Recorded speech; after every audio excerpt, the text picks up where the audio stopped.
রাম রাম দর্শকগণ, তোমরা সবাই কেমন আছো? আশা করি ভালো আছো।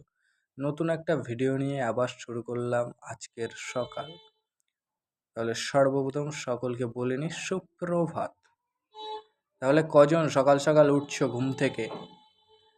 এখন তো উইন্টার সিজন পড়ে গেছে, তার মানে সকলেই যাবে দৌড়াতে। আমার মন বলছে যাবে কি না তা আমি জানি না। হয়তো তোমাদেরও মন বলছে যাবো যাবো যাবো, কিন্তু যেতে পারছো না। হ্যাঁ, হতেই পারে, এরকমটাই হয়। তো দেখা যাক কে কে এই শীতে নিজের বডি বানায়।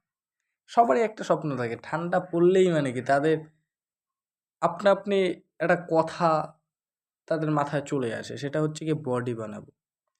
আসলে যেই সকালটা আসে তখন আবার মনে হয় কাল থেকে, এই কাল কাল করতে করতে শীত কাবার ওদের কালই ফুরাচ্ছে না, তাদের বডি বানানো হচ্ছে না।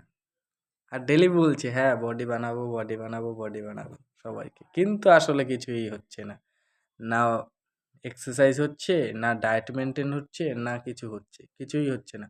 তা সত্ত্বেও আমরা ভাবি না বডি আমরা ঠিক বানাবো। আর আমাদের ভাবনা ভাবনা হয়েই থেকে যায়। যাই হোক, আজকে কথা বলবো সেই সমস্ত লোকজনকে নিয়ে যারা পিছনে এক আর সামনে আর এক। দুমুখো শাক, দুমুখো সাপ যাকে বলে, মুখোশ পরা, মুখোশ পরা।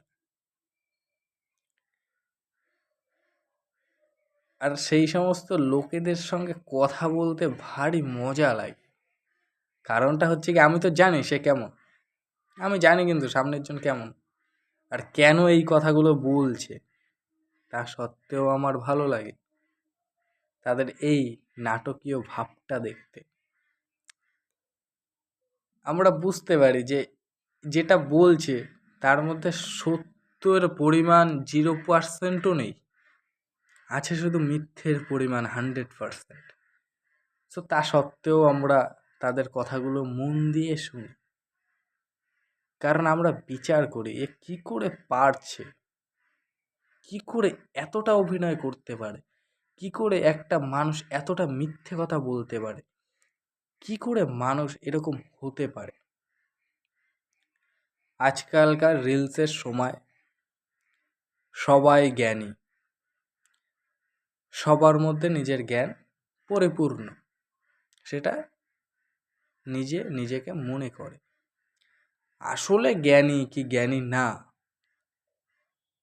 সেটা নির্ভর করে সামনের দর্শকদের উপর। তারা কি বলছে, তাদের বিচারধারা কেমন আমাকে নিয়ে, তার উপর। কিন্তু তারা নিজেকেই নিজে বলে ফেলে যে তারা জ্ঞানী, তারা সব জানে। সো ঠিক আছে, পজিটিভ থাকা ভালো, কনফিডেন্স থাকা ভালো, কিন্তু ওভার কনফিডেন্স নয়।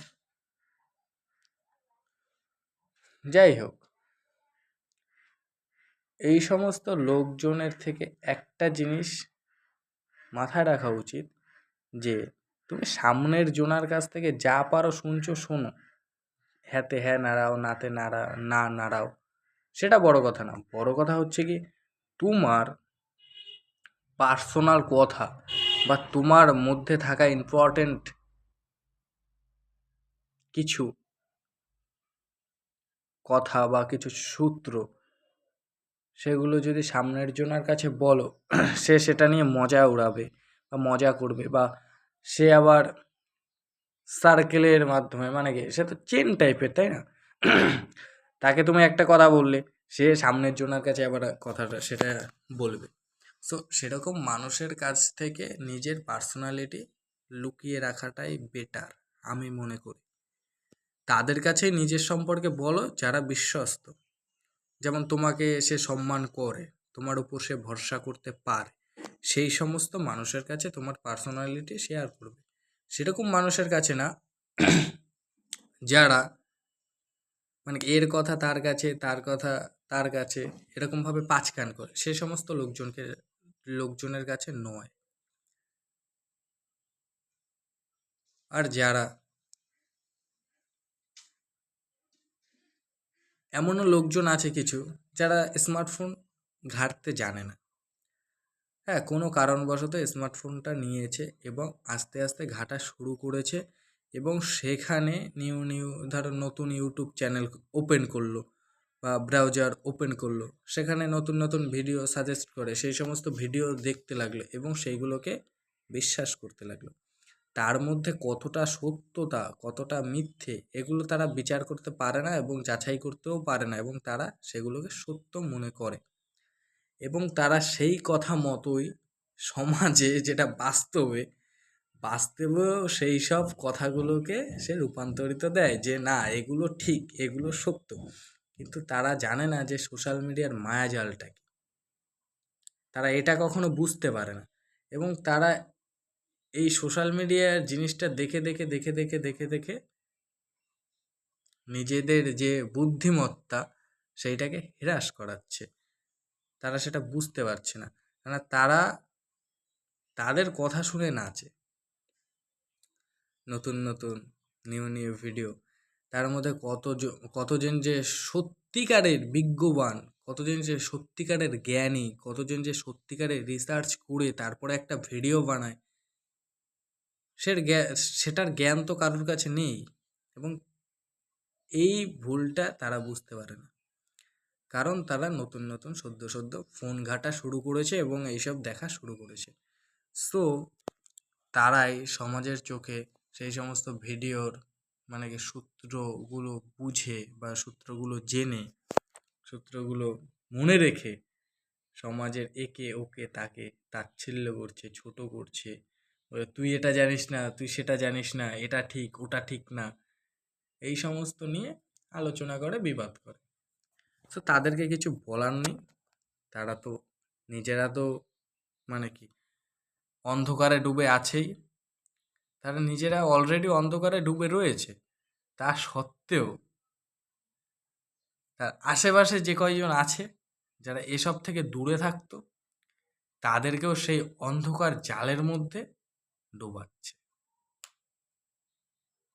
সো এই সমস্ত লোকজনের জন্যই সমাজটা খারাপ হচ্ছে, কিন্তু সেটা আমরা বুঝতে পারি না, আমরা বলতে পারি না, আমরা কিছু করতেও পারি না, কারণ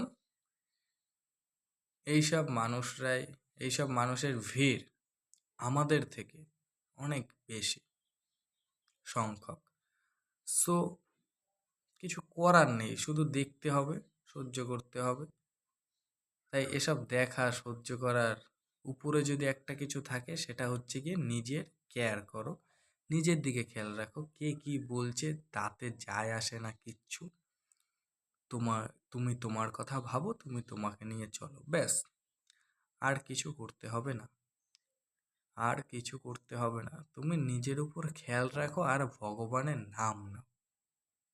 তুমি যেই ভগবানকে ভালোবাসো বা যেই ভগবানকে সম্মান করো বা যেই ভগবানের প্রতি তোমার শ্রদ্ধা অটুট, সেই ভগবানের নাম জপ করো বা নাম নেও, ব্যাস। মানে কি নাম জপ, নাম নেও, এগুলো দীক্ষা নিতে হয় গুরুর কাছ থেকে, গুরু কি বলে সেরকম। আর এখনকার সময় গুরু কেউ নেই।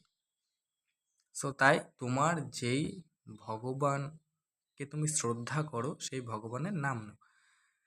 কেননা এখনকার সময় গুরু তো আছে নামে, কিন্তু আমরা যে গুরু চাইছি যে আমার ভিতরে পরিবর্তন করবে, আমার ভিতর পরিবর্তন করবে, সেরকম গুরু তো নেই। কারণ গুরু এখন আছে নামে, শুধু নাম দেবে, কি হবে কি হবে না সেটা তোমার উপর নির্ভর করে, সে দেখবে না, সে কিছু যাচাই করবে না। কিন্তু মেইনলি গুরুর দেখা উচিত যে তার শিষ্য কতটা উন্নতি লাভ করলো আধ্যাত্মিক লেভেলে। কেন আমরা যখন গুরু বানাই বা দীক্ষা নিই, এর মানে হচ্ছে কি আমরা তো আর যে কাজ করব বা এরকম ধরনের তো গুরু বানাই না যে আমাদের কাজে উন্নত হবে বা আমরা সংসার জীবন কিভাবে চালাবো তার পরামর্শ নেব না। আমরা গুরু বানাই কিসের জন্য? নিজের আধ্যাত্মিক উন্নতির জন্য। সো তার জন্য আমরা গুরু বানাই। আর এরকম গুরু খুবই কম, খুব খুবই কম। আর যদিও বা থেকে থাকে, তাহলে আমরা তার সামনেও যেতে পারবো না। এখন ভগবানের কৃপায় যদি আমি উচ্চমানের শিষ্য হতে পারি, তাহলে হয়তো কোনো একদিন কোনো কারণবশত কোনো এক গুরুর সঙ্গে সাক্ষাৎকার হয়ে যাবে। সো অপেক্ষায় থাকতে হবে, কিন্তু নিজেকে তৈরিও করতে হবে। দেখার দৃষ্টি, শোনার ভঙ্গি, কথা বলা, এই সমস্তভাবে। এখন তো যারা সেকেন্ডে সেকেন্ডে গালাগালি দেয়, সেকেন্ডে সেকেন্ডে খারাপ কথা বলে, সেকেন্ডে সেকেন্ডে এটা ওটা সেটা করে ফেলে, একে ওকে তাকে নিচু দেখায়, নত করে, মানে এসব করে বেড়াচ্ছে। তা এরা যদি উচ্চমানের গুরু চায়, তাহলে কি পাবে? পাবে না, কখনোই পাবে না, কখনোই পাবে না। এটা তুমি বলছো, তোমরা এখন ভাবতে পারো আমি এত জোর দিয়ে বলছি কি করে। আরে জোর দিয়ে বলবো না। মহাভারতে কৃষ্ণ কাদেরকে চয়ন করেছিল? পাণ্ডবদেরকে। কেন? কারণ সেখানে ধর্ম ছিল, তাই। তা আমাদের মধ্যে যদি কোনো ধর্মের গুণই না থাকে, তাহলে কি করে একটা গুরু আমাদের কাছে আসবে, বা আমরা সেই গুরুর সঙ্গে সাক্ষাৎকার করতে পারবো? প্রকৃত গুরুর সঙ্গে পারবো না, কখনোই পারবো না। সাক্ষাৎকার করতে হলে প্রথমে আমাদেরকে তৈরি করতে হবে, আমাদের যোগ্যতা প্রমাণ করতে হবে যে আমাদের মধ্যে কিছু গুণ আছে, আমাদের পরিবর্তন হতে পারে, আমরা আধ্যাত্মিক লেভেলে উন্নতি লাভ করতে পারি। তাহলেই সেরকম গুরু আমাদের সামনে আসবে, তাছাড়া আসবে না কখনোই। সো আজকের আলোচনা এখানেই শেষ করলাম, বেশি কথা বললাম না, আর যাই করলাম না। তোমরা যদি ভিডিওটা দেখো, তাহলে দেখো, ভালো লাগলে শেয়ার কমেন্ট যা পারো করো, আমার আসে যায় না। আমার ভিডিওটা বানাতে ভালো লাগে তাই ভিডিওটা আমি বানাই, আমার কথা রাখতে ভালো লাগে তাই আমি কথাটা রাখি। এখন সেটা কে শুনবে শুনবে না সেটা তো আমার ওপর নির্ভর করে না। হ্যাঁ, যদি আমার কথায় যদি সেরকম প্রাধান্য থাকে, তাহলে অবশ্যই একদিন সকলে শুনবে, কেননা আমার বিশ্বাস আছে নিজের উপরে বা আমার ভগবানের উপরে। দ্যাটস ইট, আর কিছু না।